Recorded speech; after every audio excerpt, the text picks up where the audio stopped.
আসসালামু আলাইকুম। যে যেখানে আছেন আশা করি সবাই ভালো আছেন।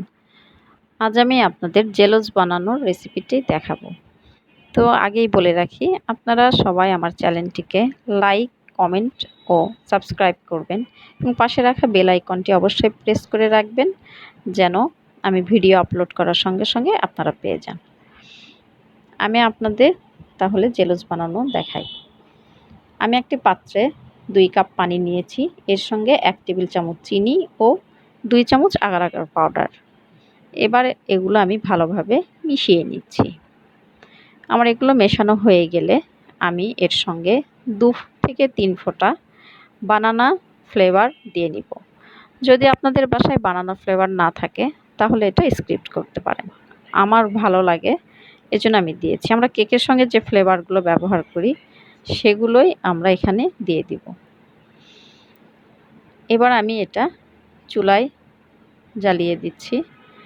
চুলা জ্বালানোর পরে আমি এভাবে অনবরত নাড়তে থাকব যতক্ষণ না পানিগুলো ফুটে উঠবে।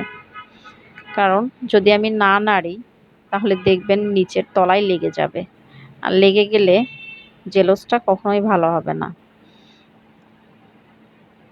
পানিটা ফুটে ওঠা পর্যন্ত আমরা অপেক্ষা করলাম। এবার পানিটা ফুটে উঠেছে এবং আমি 2 কাপ পানি দিয়েছিলাম, সে পানিটাও কমে প্রায় 1 কাপের মতো হয়ে গেছে। তো আমি এবার এটা গরম অবস্থায় ঢেলে নিব। আপনারা আপনাদের পছন্দ মতো যে কোনো পাত্রে ঢেলে নিতে পারেন। আমি এখানে 4টি কালার করব, এই জন্য 4টি হাফ ফ্রিজে আমি ঢেলে নিচ্ছি। বাজারে বিভিন্ন ধরনের কালার পাওয়া যায়, আপনারা আপনাদের পছন্দ মতো যে কোনো কালার নিয়ে আসতে পারেন। আপনি এগুলো বাজারে যে সুপার শপগুলো আছে সেই সুপার শপগুলোতেই পেয়ে যাবেন। আমি প্রথমে এখানে হলুদ রঙটা মিক্সড করলাম। হলুদ রঙটা অনেক সুন্দর লাগছে। হলুদ রঙটা মেশানো হয়ে গেলে আমি এখানে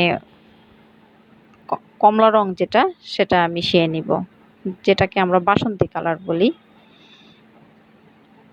এটা খুব সুন্দর করে মেশাতে হবে যেন দলা পেকে না থাকে এবং ভিতরে যেন বাবলসগুলো না থাকে। বাবলস থাকলে বাবলসগুলো বের করে দিবেন। এভাবে আমি 4টি কালারই মিক্সড করে নিব। এরপর আমি লাল রঙটা দিব। আমি লাল রং পরিমাণে বেশি দিয়েছি কারণ আমার কাছে মানে একটু কম কম লাগছিল। বেশি দিলে খুব গাঢ় রং দেখাচ্ছে, আমার ভালো লাগছে এজন্য। এরপরে আমি সবুজ রংটা মিশিয়ে নিব। সবুজ রংটাও আমি এখানে 2 চামচের মতো দিয়েছি, কারণ 1 চামচে সবুজ রংটা কালার হতে চায় না, কেমন একটা হালকা কালার আসে। আপনারা যদি হালকা কালার ভালো লাগে হালকাই রাখবেন, আমার গাঢ় ভালো লাগে এজন্য আমি 2 চামচ দিয়েছি।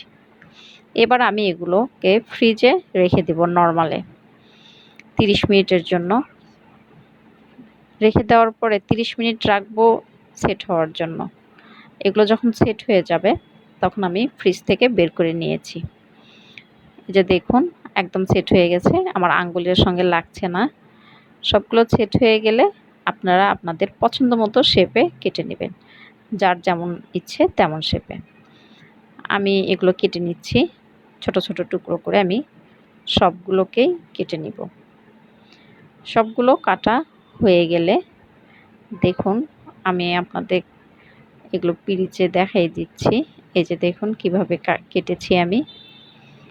এখানে পিরিচকে আমি আপনাদের ঢেলে দেখাবো। সবগুলো কালার আপনাদেরকে আমি দেখাচ্ছি।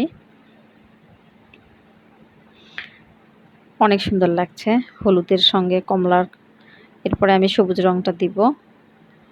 এতটা কালারফুল হয়েছে যে এখনই দেখতেই খেতে ইচ্ছে করছে, লোভনীয় একটা কালার চলে আসছে। তো আপনারা অবশ্যই আপনাদের ফ্রেন্ডদের সঙ্গে এটা শেয়ার করবেন এবং বাসায় সবাই তৈরি করবেন। তৈরি করে দেখবেন যে কতটা ভালো লাগে। তো আজকে এ পর্যন্তই। সবাই ভালো থাকেন, সুস্থ থাকবেন। আসসালামু আলাইকুম।